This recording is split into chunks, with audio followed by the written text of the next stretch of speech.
सळसळत्या रक्ताच्या, जिवंत हृदयाच्या, शाबूत डोक्याच्या माझ्या तरुण मित्रांनो आणि मैत्रिणींनो, लेट्स टॉक विथ प्रवीण मध्ये आपलं सर्वांचं स्वागत आहे.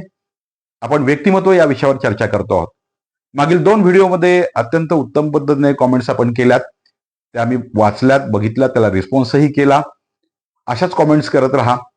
व्यक्तिमत्व या विषयामध्ये आज आपण चर्चा करणार आहोत. व्यक्तिमत्वामध्ये असलेलं इनर फेस आणि आउटर फेस, 2 प्रकारचे फेस आपण या व्यक्तिमत्वामध्ये पाहणार आहोत. पहिला आहे तो आउटर फेस. आता आउटर फेस म्हणजे काय?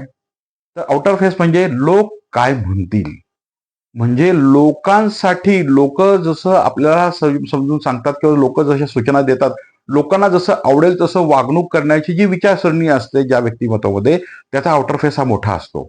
आणि ते व्यक्तिमत्वामध्ये असणं हे थोडंसं घातक असतं. व्यक्तिमत्वामध्ये आउटर फेस हा काढून टाकायचा असतो. आणि दुसरा असतो इनर फेस.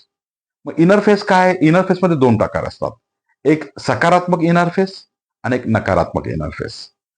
मग नकारात्मक इनर फेस म्हणजे काय? तर नकारात्मक इनर फेस म्हणजे मला काय हे जमणारच नाही, मी काय असा वाईटच आहे, करू शकत नाही, मला सतत भीतीच वाटते. म्हणजे जेवढ्या नकारात्मक गोष्टी आहेत त्या स्वतःबद्दल वाटणं, असा विचार करणं म्हणजे आपल्या मनामध्ये असलेला तो नकारात्मक इनर फेस असतो.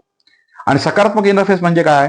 की मी खूप चांगला आहे, मला हे जमेल, मी लात मारेल तिथे पाणी काढेल, मी अतिशय आत्मविश्वासपूर्ण आहे, माझं व्यक्तिमत्व अतिशय रुबाबदार आहे, असा विचार करणं म्हणजे सकारात्मक इनर फेस. हा सकारात्मक इनर फेस आपल्या व्यक्तिमत्वामध्ये असणं हे खूप चांगलं असतं. तो यशाच्या दिशेकडे व्यक्तिमत्वाला घेऊन जातो. त्यामुळे सकारात्मक इनर फेस हा आपल्याला डेव्हलप करायचा आहे, याकडे लक्ष दिलं पाहिजे. आपल्या व्यक्तिमत्वाबद्दल आपण जसा विचार करतो तसं आपलं व्यक्तिमत्व घडत जातं. म्हणजे समजा आपण सकारात्मक विचार केला तर सकारात्मक व्यक्तिमत्व घडत जातं, समजा नकारात्मक विचार केला तर नकारात्मक व्यक्तिमत्व घडत जातं. त्यामुळे सकारात्मक विचार करणं हे व्यक्तिमत्वाचा अविभाज्य भाग असलं पाहिजे. आपण ही आनंदी राहूया आणि इतरांनाही आपण आनंदी करूया. Be happy and make others happy. आज आपण या ठिकाणी एवढी चर्चा करूया. आणि आपल्याला हा व्हिडिओ जर आवडला असेल तर जरूर सबस्क्राईब करा, लाईक करा, शेअर करा आणि कॉमेंट्स जरूर करा. Be happy and make others happy. धन्यवाद.